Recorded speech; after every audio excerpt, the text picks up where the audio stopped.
trastorno del espectro autista. Esto les debe ya sonar muy conocido porque, sobre todo en estos últimos años, la prevalencia ha ido aumentando. Bueno, ¿cómo definimos? Es un trastorno del neurodesarrollo y hay biológicamente determinado, es decir, que tiene una causa biológica, que está ya determinada. No es solo un aspecto, son varios, pero sí tiene un terreno biológico. Se caracteriza por dos ejes, el déficit persistente en la comunicación y en la interacción social, que sería un eje de síntomas, y el otro son los patrones, las conductas y los intereses o actividades restringidas. ¿Ya? Ahora, los síntomas están presentes precozmente en el desarrollo, no hay una edad. Generalmente cuando se desarrollan estas habilidades, entre los 2-3 años, pero pueden no ser manifiestos hasta que las demandas sociales excedan su límite de capacidad. ¿Qué significa eso?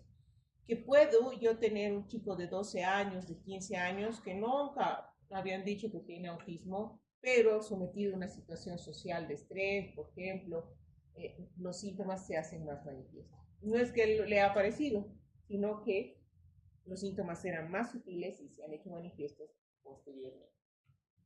La evolución del término viene desde el 1950, que antes era parte de la esquizofrenia, y de ahí poco a poco hemos ido avanzando, y para el DSM-4 Text Revision del 2000 ya se habla de trastornos generalizados del desarrollo, y el trastorno autista estaba dentro de este grupo, junto con el RED, el Asperger, pero fue en el DSM-5 del 2013 que ya se borró todo, ya no existen los Asperger. O sea, se sentían como algunos muy orgullosos, soy Asperger, no. Todo viene dentro del mismo saco y el Asperger murió en 2013. Bien, básicamente, como les decía, se define en estos dos ejes de síntomas. Estos son los criterios del DSM-5, que hablan de déficit persistente, no dice ausencia, sino déficit, de la comunicación y interacción social, es decir, en aspectos verbales y no verbales, en múltiples contextos, es decir, no solo en un escenario, en múltiples actuales o en el pasado, en su historia. Sí, siempre he tenido alguna dificultad. Esto implica una déficit de reciprocidad socioemocional, déficit en la comunicación no verbal, en el desarrollo y mantenimiento de una conversación. Aunque hable, le cuesta conversar. Y el segundo eje son los patrones de conductas, intereses o actividades restringidas repetitivas. Movimientos estereotipados, insistencia o invariancia en las rutinas, inflexible en patrones, puede tener patrones verbales o no verbales, intereses muy restringidos que a veces son como raros, como excéntricos, ¿ya? Y ahí se suma un aspecto que es la hipo o la hipersensibilidad, y obviamente estos trastornos no se implican por otra discapacidad y están presentes precozmente en la vida. Ya, a ver, en estos ejes, interacción y comunicación social, para que no se olviden. Déficit socioemocional, déficit en comunicación verbal y déficit en el desarrollo y interacción interpersonal, ¿ya? Y esto no es solamente, digamos, las cosas severas, van en un rango de síntomas que pueden ser muy sutiles o mucho más severos, ¿cierto? El segundo es que los patrones de conducta, intereses o actividades restringidos repetitivos. Esto es súper importante porque a veces tiene un niño un retraso en el lenguaje, pero le falta este segundo eje de síntomas, no podemos definirlo como autismo. O si solo tiene esto y no tiene una alteración en el lenguaje, también va por lo mismo. Pueden tener estos movimientos, ¿ya? Que son como los más típicos, que pueden ser movimientos o ecolalia o frases.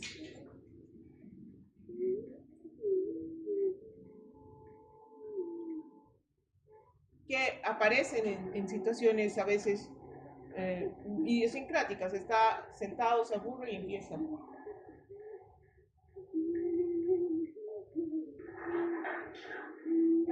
Sonidos.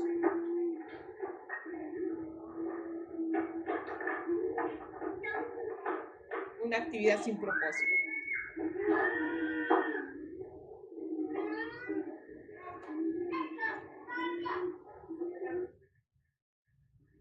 O pueden ser ser estos, donde hace una actividad de concentrarse, movimientos de los deditos, de las manos, persistente.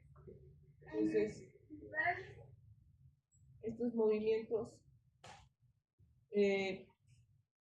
además están acompañados del segundo punto, que es malestar extremo ante pequeños cambios. Ya le cambio de lugar o caminamos por otra zona, le molesta, ya. Y apego excesivo o preocupación excesiva por objetos inusuales, intereses y entonces estos ejes, además en este cuarto punto, que a veces es el síntoma más difícil, es la indiferencia aparente al dolor, respuestas adversas, sonidos y texturas, la hiper o hiposensibilidad. Y no solo es al tacto, sino es visual, es auditiva y que puede generar las conductas disruptivas que a veces son el principal problema del manejo. En la actualidad el autismo está clasificado en niveles de severidad. Ojo, estos niveles de severidad están relacionados con el apoyo que necesita y se hablan en los dos ejes, en el eje de comunicación social y en el de conductas. El nivel 3 que va a requerir harto soporte. Generalmente son niños que no son verbales, que tienen muchas conductas estereotipadas o son muy difíciles de integrar. El nivel 2 son pacientes que requieren soporte moderado. Pueden tener algún lenguaje, palabras sueltas, frases, pero no es tan funcional y hay un déficit igual marcado en la interacción. Pueden integrarse, pero con apoyo en escuelas regulares o en escuelas de integración. Y el nivel 1 son aquellos que son verbales, pueden tener un lenguaje muy funcional, pero requieren ayuda en la parte también de relacionamiento social. Es decir, todo paciente con autismo requiere ayuda. El asunto es qué grado de autismo, qué grado de ayuda. Bien, este es una curva de las frecuencias de trastornos de espectro autista desde el 2000. Y como ven, han ido creciendo. Y este es del 2021, que era 1 por el 44.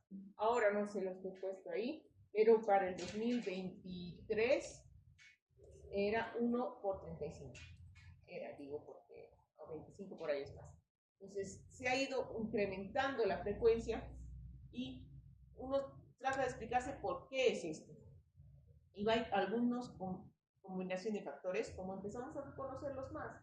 Ya la gente misma está más atenta a los síntomas y empieza a reconocerse. Ahora, caemos en eso que también que ya se toma el autismo como un cliché.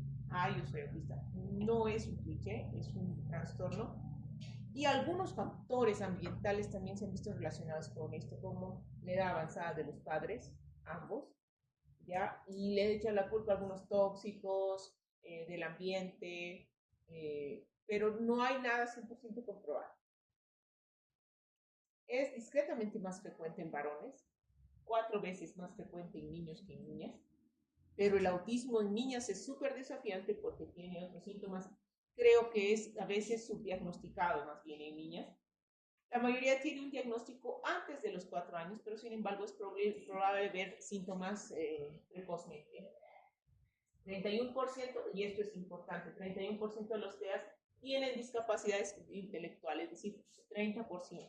De estos son un IQ menos de 7, 25% son borderline y 44% solamente van a tener un IQ normal. Es decir, la mitad de los pacientes con autismo tienen retraso mental. Esto es importante porque ahí deja de ser un cliché. Un paciente con retraso mental, con autismo, va a tener dificultades, generalmente va a requerir mucho más apoyo.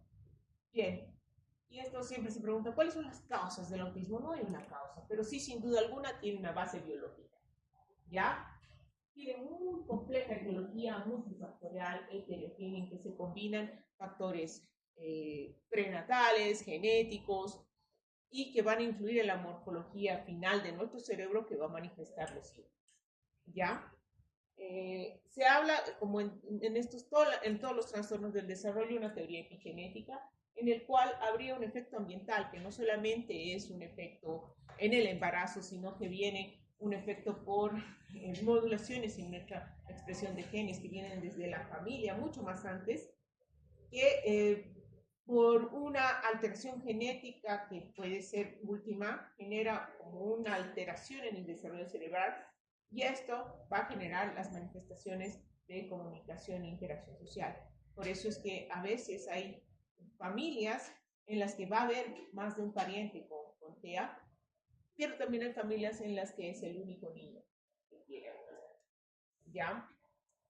Y este asunto genético también está demostrado en familias en las que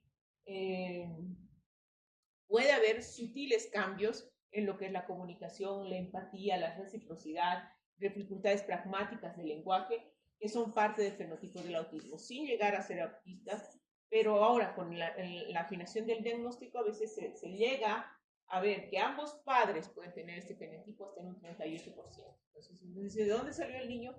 Pues de acá, ¿ya? ¿Qué alteraciones cerebrales están más asociadas? Generalmente la amígdala. La amígdala es el órgano, la parte del cerebro que le asigna emoción asociado o sea, un aprendizaje emocional, ¿ya? Junto a la corteza frontotemporal, la amígdala permite hacer una memoria visual emocional, de tal manera que tú ves la foto de tu mamá y te emociona. O ves una foto de un gatito tierno y te emociona. Entonces, esa es una conexión emocional con una imagen, ¿ya? Y eso está principalmente relacionado, rostro, o un rostro feliz, sonrisas, por eso nos bombardean que son felices tomando Coca-Cola, porque interpretamos ese rostro como algo bueno, de felicidad, ¿no es cierto? Eso está en el gyrus fusiforme, y lo que se cree es que tendría una hipoactividad en personas con autismo. Esto se haría que las personas con autismo tendrían una dificultad en reconocer y discriminar caras y de esta manera poder identificar las emociones. Y obviamente por eso se plantea que ellos tendrían esa dificultad en ver los rostros, ¿ya? Y interpretarlos. Los rostros es muy difícil y ahí va la necesidad de no contacto visual, ¿ya? Sin embargo, no es la única alteración estructural. Bien. Otro aspecto del autismo es, como les decía, su alta heredabilidad. Es muy alta la prevalencia en de familiares con TEA comparada con la población general. Este es un riesgo acumulativo, 3% para primos, 7% para medio hermano de padre, o sea, 20 años en una generación, digamos, y 9% para medio hermano. 9% medio hermano materno y 13% para hermanos de ambos padres. O sea, ¿qué quiere decir eso? Que existiría un 13% más de riesgo si tienes un hermano con autismo, de ambos padres, ¿ya? Y si son gemelos disigóticos, ya, perdón, 13% para hermanos de ambos padres y para gemelos disigóticos y 59% para gemelos monosigóticos. O sea, casi la mitad. Y no es raro que nos encontremos con hermanitos con autismo. Entonces, esto desde el punto de vista de consejería también es importante. Aunque no tengamos un gen específico, es importante hablarlo. Ya el 2013 se globalizó el riesgo de la manera siguiente. Será 7% si tienes una niña con autismo, será 4% si tienes un niño con autismo y será más del 30% si hay más de 2 afectados en la familia, lo cual hace que sea bastante frecuente. Ahora, ¿qué hace también difícil el autismo? Son las condiciones asociadas. En un gran porcentaje van a tener condiciones asociadas que van desde condiciones médicas, propias del desarrollo, conductuales, psiquiátricas y trastornos de la personalidad. Psiquiátricas y de la personalidad generalmente van apareciendo más adelante, cuando el niño empieza a llegar a la adolescencia. Y estas pueden ser muy difíciles de diagnosticar y manejar. De ahí que el índice, por ejemplo, de suicidio, de abuso de drogas, es muy alto. ¿Ya? Las condiciones en la etapa pediátrica están más relacionadas con los trastornos del desarrollo. La discapacidad intelectual, habíamos dicho cerca del 50%, trastornos del lenguaje, déficit atencional, tics, trastornos del sueño que pueden llegar a ser un 80-90%, síndromes genéticos, un 5% de los autismos solamente son parte de otro síndrome genético, el resto se conocen como autismos primarios, es decir, no tienen otra condición genética más que el autismo. Entonces, como les decía, es un trastorno neurobiológico, es decir, hay una alteración orgánica cerebral y que a lo largo de estos años la han ido estudiando y describiendo. Sin embargo, es muy variable de individuo a individuo, de aquel individuo que tiene un nivel intelectual alto y que tiene una capacidad de lenguaje y comunicación mayor, y aquel que tiene más compromisos. Es muy variable la población y así que no se puede decir que todos van a tener lo mismo. Aumento del tamaño cerebral, 15 a 20% de los pacientes, y se cree que esto está dado por una sobreconexión subcorticales interhemisféricas, es decir, los autistas tendrían más conexiones que las personas no autistas. Habría, sin embargo, una anomalía en las minicolumnas cerebrales, es decir, si bien tienen más conexiones, las minicolumnas, que son como las unidades de pensamiento, si quieren, de sinapsis, ya son más estrechas, pero más alargadas, ¿ya? Y tendrían en algunas áreas déficit de GABA, neuronas GABA, lo cuales tienen un papel principalmente inhibitorio, y la densidad neuronal estaría distribuida de manera irregular, teniendo alteraciones de densidad en el sistema límbico y la amígdala, como hemos dicho, y los lóbulos frontales, que son los lóbulos encargados de que nosotros nos inhibamos, de que tengamos una memoria ejecutiva, en ellos son menos desarrollados. A ver, vamos a tratar de verlo así. Ya, cerebro primero más grande, pero eso no es algo que sea permanente, sino en las primeras fases pueden tener un poquito de macrocefalia que después se va igualando. Ya, vamos a tener que la amígdala, el hipocampo y la ínsula van a tener una alteración en el volumen. Hay unas menos densidad neuronal, son más pequeñas. Y estas líneas azules se llaman el fascículo arcuato y el fascículo uncinado, que son vías blancas que conectan el uncus, que vendría a ser la amígdala, con las áreas prefrontales y nos ayudan a darle la emoción ya al rostro, a inhibirnos y a controlar las emociones. En esos habría una alteración también. Son mucho más delgados, ¿ya? Y igualmente este es el insular. Estos fascículos estarían mal conectados y también se ha visto que los ganglios basales tendrían un aumento de volumen y esto de alguna manera explica las estereotipias que tienen estos pacientes en los movimientos automáticos. También el cerebelo, no dice, pero ¿por qué siempre el cerebelo? El cerebelo tiene, es toda una clase hablar del cerebelo, porque tiene una disminución en las células de Purkinje y participa en los procesos cognitivos del cerebelo, sobre todo en los cuales que tienes que hacer ejecución de tareas manuales. Y la corteza parietal está engrosada, o sea, tiene más conexiones la parietal, que es la relacionada con la parte sensorial, pero la corteza frontal está aumentada en volumen, pero con menos columnillas más delgadas, ¿no es cierto? Porque habíamos hablado. Y estos no son fijos, sino son variables durante toda la vida. Entonces, con esta neurobiología, ya hemos hablado de los síntomas, vamos a tratar de cuáles son los síntomas más tempranos en el autismo. Existe la posibilidad de que yo pueda diagnosticar autismo antes de los 3, 4 años. Los niños generalmente van a tener un desarrollo psicomotor normal, se sientan, caminan y gatean normal. El problema más o menos empieza cuando desarrollan las habilidades un año 6, un año 8 y empiezan a desarrollar habilidades de conductas sociales.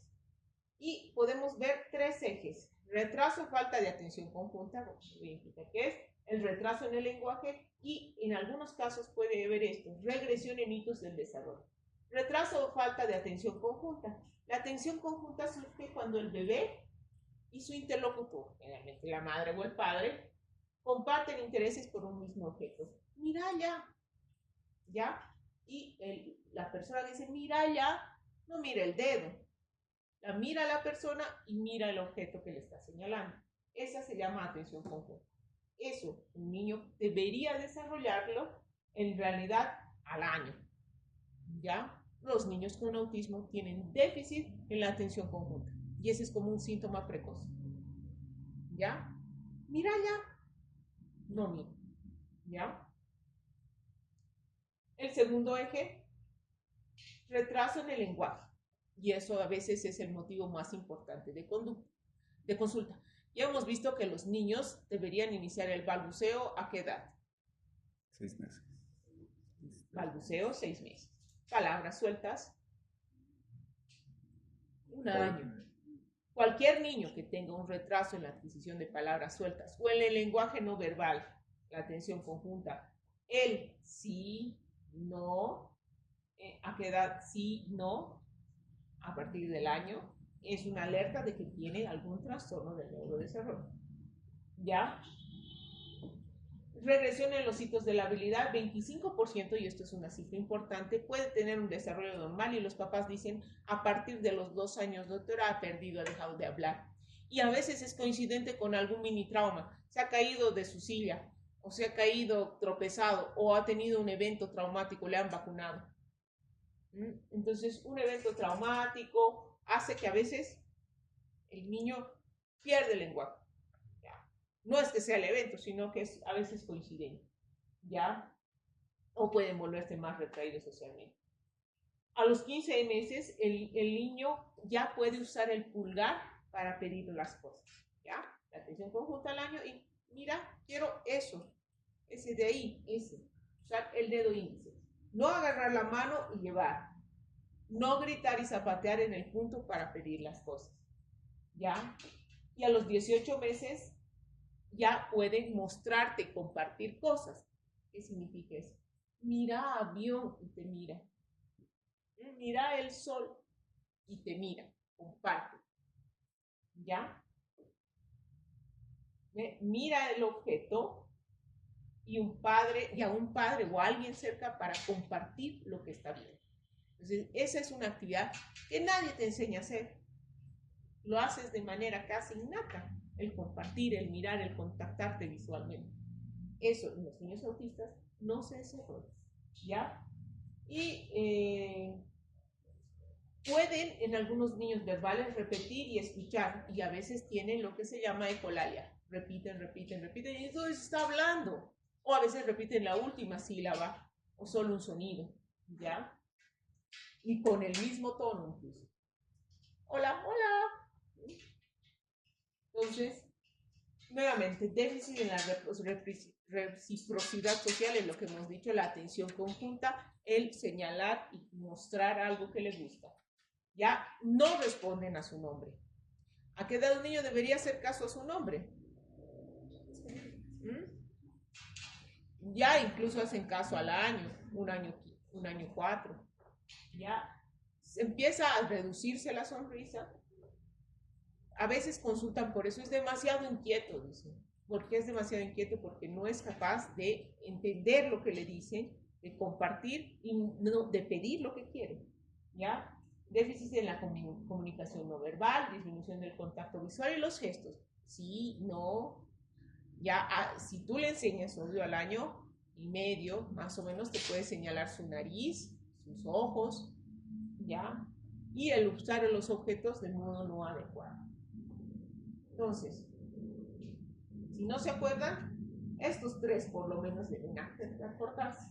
En niños de 18 meses deberíamos tener gestos protodeclarativos, es decir, lo que hemos dicho, señalar el objeto, pedir cosas señalando con el dedo, decir sí, no, sí, seguimiento de la mirada en dirección hacia donde miran los adultos, contacto visual.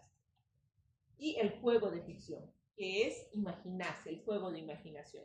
Esto es un avión, choca, soy Superman, o soy el hombre araña, y ponerse en el rol, hacer como un juego de imaginación.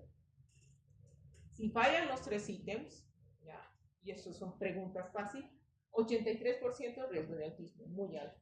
Y si fallan uno de ellos, puede ser solo un retraso en el lenguaje. Se ha creado este screening, que es la escala de MCHAP. La escala de MCHAP son 20 preguntas que se le hace al padre con respuesta sí y no, en el cual se van buscando básicamente estos ejes de habilidades, ¿cierto? Los que hemos descrito. ¿Ya? Y esto debería hacerlo el padre. Tú le das una hoja en la sala de espera, llénemelo.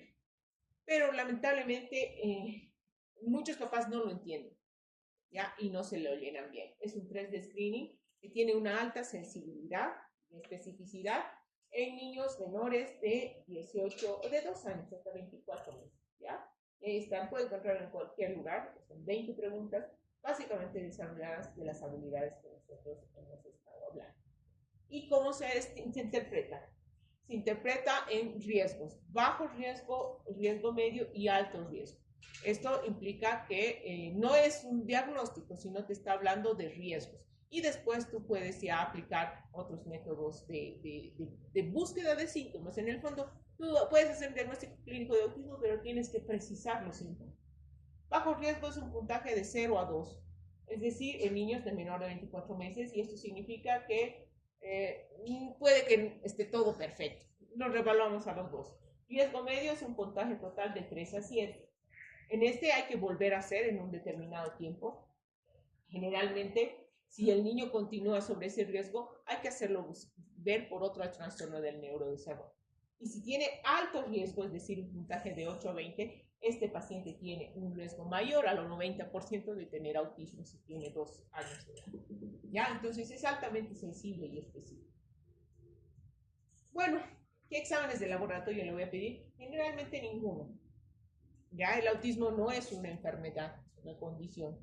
Sí, tendré que estar seguro de que le escucha. A veces la duda es esa. ¿Escucha el niño? A otras es muy clara porque de hecho va y es muy hipersensible a los ruidos, a un ruido pequeño de un perro ladrando, de una licuadora. Entonces obviamente escucha, pero a veces hay mucha duda. Entonces en eso habría que pensar en una evaluación auditiva. Si tengo un autista con un retraso en el desarrollo y tengo algunas dismorfias, tendré que pensar que sí, este paciente puede corresponder al 5% que vienen asociados a trastornos genéticos. Y ahí, de acuerdo a eso, veré de hacer un cariograma, ya un estudio genético. Sobre todo qué enfermedades, el X frágil en niños, ya, y a veces el cromosoma 15, el 15 como 11, que es el síndrome de George, pero eso no importa. ¿Ya?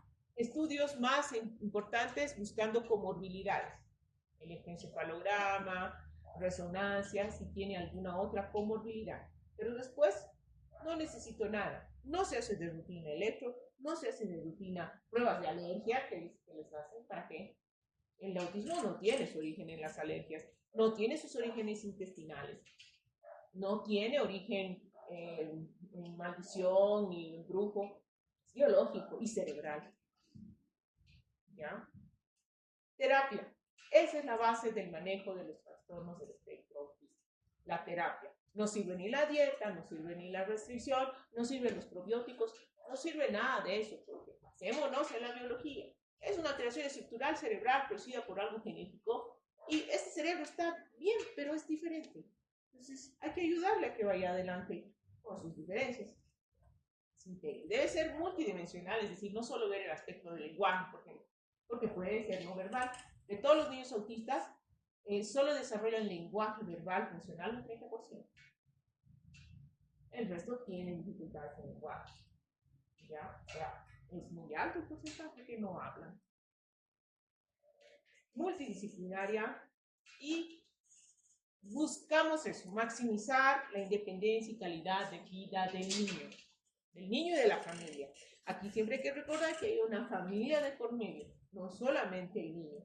Y las terapias son multimodales, programas conductuales, terapias de conducta, programas de educación y aprendizaje. El niño tiene que ir a la escuela y ahí también tenemos que hacerle terapia.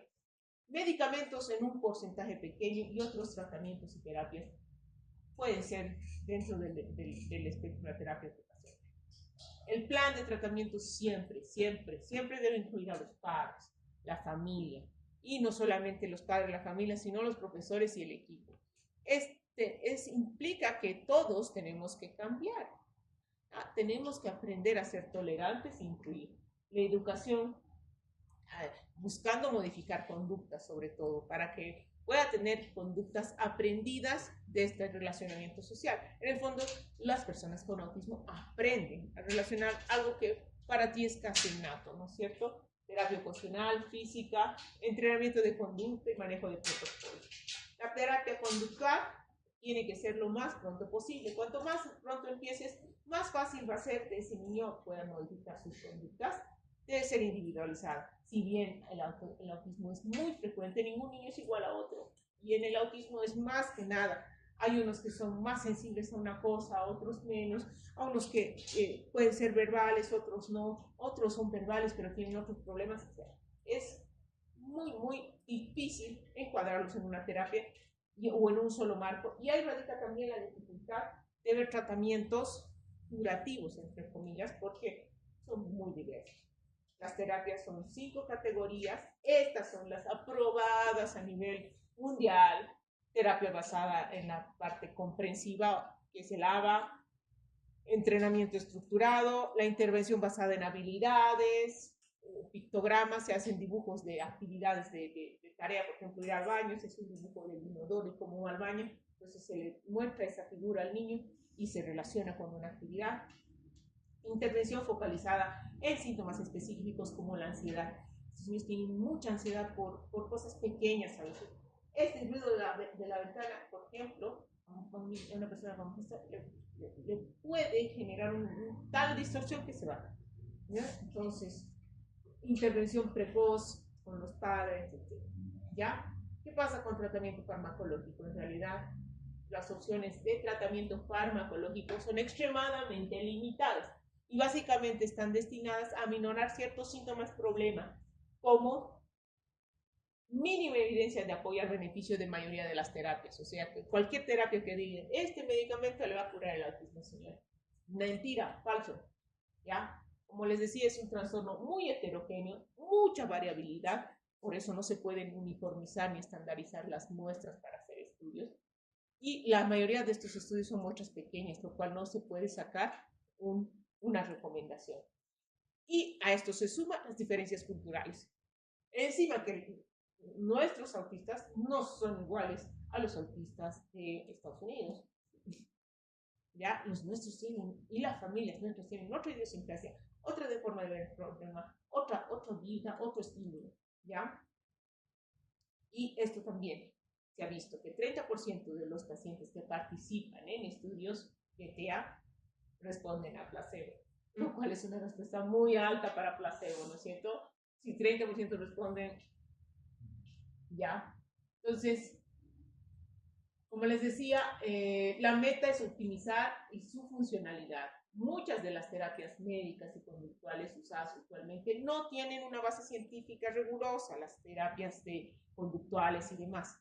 Pero, sin embargo, es importante que nosotros aconsejemos y brindemos lo que más hay escrito y que más ha funcionado en este tipo de pacientes, porque en patologías como esta, que son crónicas, son difíciles y sin cura, la gente va a buscar una serie de medicinas alternativas complementarias con tratamientos que no tengan ningún apoyo sobre la evidencia y que generalmente, si no hacen daño al niño, hacen daño al bolsillo del padre. ¿Ya? Medicina complementaria y alternativa, de hecho, esto es un estudio gringo, no sé cómo nos irá acá, yo creo que nos va igual. 95% de los niños han probado, o sea, la mayoría. Y eso les digo, eso es innato del humano. Todos vamos a querer ser, entre comillas, normales. Todos. ¿O no? No es normal. Entonces, esto le daremos. Esto es la terapia alternativa, va desde yoga, masajes, hierbas, hacer conciencia plena, meditación, tratamientos biológicos como homeopatía, la quelación, antimicóticos, dietas, suplementos especiales, hasta oxígeno hiperbárico. ¿Qué hay escrito de los suplementos? Que les encantan mis colegas pediatras y algunos médicos generales. Gamalate B6. ¿Qué es el Gamalate B6? El Gamalate B6 es el gamma amino beta hidroxibutírico. Es un ácido. Dicen que es GABA. A ver, GABA me lo van a dar por jarabe. ¿Y cuánto me asegura que ese GABA que me están dando en jarabe se va a absorber y va a llegar a mis neuronas frontales para generar un proceso inhibitorio adecuado en una conducta disruptiva? Nadie me puede asegurar eso. Por lo tanto, no sirve. ¿Ya? Y lo que hay no está claro si la suplementación confiere beneficios más allá del efecto placebo. El mecanismo de acción no es conocido, solamente GABA oral no sirve de nada. Magnesio y vitamina B6. Este es un Cochrane del 2005. Resultados no concluyentes, tamaños de muestra pequeños, por lo tanto actualmente no puede apoyarse el uso de vitamina B6 para mejorar el comportamiento de individuos con autismo. Más investigaciones. Nos vamos a quedar en esto. Omega 3, que les encanta. No hay evidencia suficiente. Este es un Cochrane del 2011. No hay evidencia suficiente de que la administración de suplementos con ácidos grasos omega 3 es un tratamiento efectivo para TEA. Sin embargo, más ensayos aleatorios de mayor calidad para poder realizar recomendaciones. Por lo tanto, ninguno de estos sirve. Un tercio en Estados Unidos recibe suplementos alimenticios. 95 estas otras terapias. Un tercio estos suplementos. ¿Qué efecto a largo plazo tienen estos? No sabemos. Y la combinación en muchos casos, ácido fólico, la niacina y la vitamina A o estos jarabes superan los límites permitidos y puede haber intoxicación, sobre todo la vitamina A. En los omega 3 les he visto que dan suplementaciones de 1000 miligramos, son estas cápsulas. 1000 miligramos es 1 gramo al día, es demasiado. ¿Ya? Eso soy yo.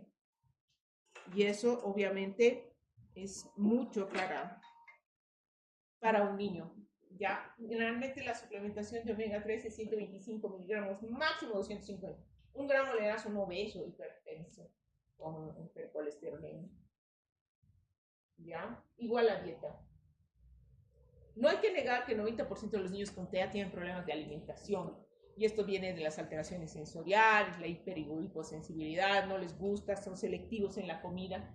Pero, ojo, y esto es, no existe un trastorno gastrointestinal específico en el autismo y tampoco es que su intestino es más permeable y deja pasar los metales pesados o esta otra teoría que he escuchado, que si no es que lo que pasa es que hay un déficit en las enzimas y tú tienes que dar probióticos. Falso. Nada de eso es cierto en personas autistas. ¿Ya? Lo que pasa es que son tan frecuentes y que pueden tener como parte de la población general alguna alergia alimentaria también. No se apoya el uso de una dieta sin caseína, sin gluten o ambos. ¿Ya? Y la dieta puede suponer una nutrición inadecuada. Entonces, por lo tanto, es súper importante que cuando hagamos una recomendación, y no solo a paciente con TEA, a cualquier paciente, estemos informados de qué utilidad tiene esto realmente, si sirve, no sirve, qué evidencia hay al respecto. Pues para cualquier decisión médica, terapéutica o recomendación suplementaria, basémonos en la evidencia, ¿ya? No darle así por así. Bien, dicen que el TEA es muy lindo, pero en realidad el TEA tiene sus complicaciones. Las personas con TEA tienen un riesgo de mortalidad 2 a 8 veces mayor, sobre todo en la adolescencia relacionados con los trastornos afectivos, con los trastornos depresivos y el suicidio.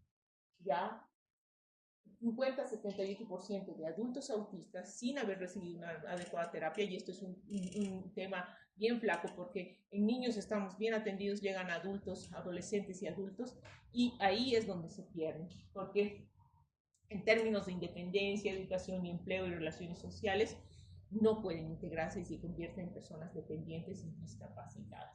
Nivel cognitivo, hablar frases comunicativas antes de los 6 años y pocos déficits sociales predicen un mejor pronóstico, porque estas personas sí van a poder integrarse. Bueno, no sé, ahora, no sé si tiene sonido, pero ahí. Esta es una película, se llama, no va a dar otra vez, no. Bueno, pero es una película que se las aconsejo de ver. Se llama Mary and Max. Es una película en estos dibujitos que son como... Stop motion. Stop motion. Ya, es una película antigua y habla de la vida de un hombre con autismo de alto nivel de funcionamiento, ¿ya? Y que se conoce con una amiga que vive al otro lado del mundo, en Australia, y él estaba en Estados Unidos. Entonces, es una historia muy bonita porque está basada en las cartas que él escribía a esta amiga, ¿ya? Y ahí describe cómo es. Él se dice yo soy Aspi porque esta película es antigua, ¿ya? Y cómo es un Aspi, ¿ya? Pero no me da. Bueno. Entonces, estos son personajes que se cree, y yo estoy creo, están dentro del espectro del trastorno autista. Beethoven, que era sordo además, Ya, Deb Garden, que es una mujer autista, sí, ella sí es autista, y que ha desarrollado un sistema de orientación en los ganados para que la muerte de los animales no sean traumáticas. Bill Gates, que ya lo conocen, y este otro que es un desconocido, pero que tiene una habilidad única de dibujar, por ejemplo, es capaz de dibujar con un solo vistazo todo y con lujo de detalle. Entonces, todos somos genios, pero si juzgas a un pez por su habilidad de trepar árboles, vivirá toda su vida pensando que es un inútil. Entonces, esto nos invita a que los autistas, las personas con autismo, son muy valiosas, son muy inteligentes y tenemos que incluirla en nuestra sociedad.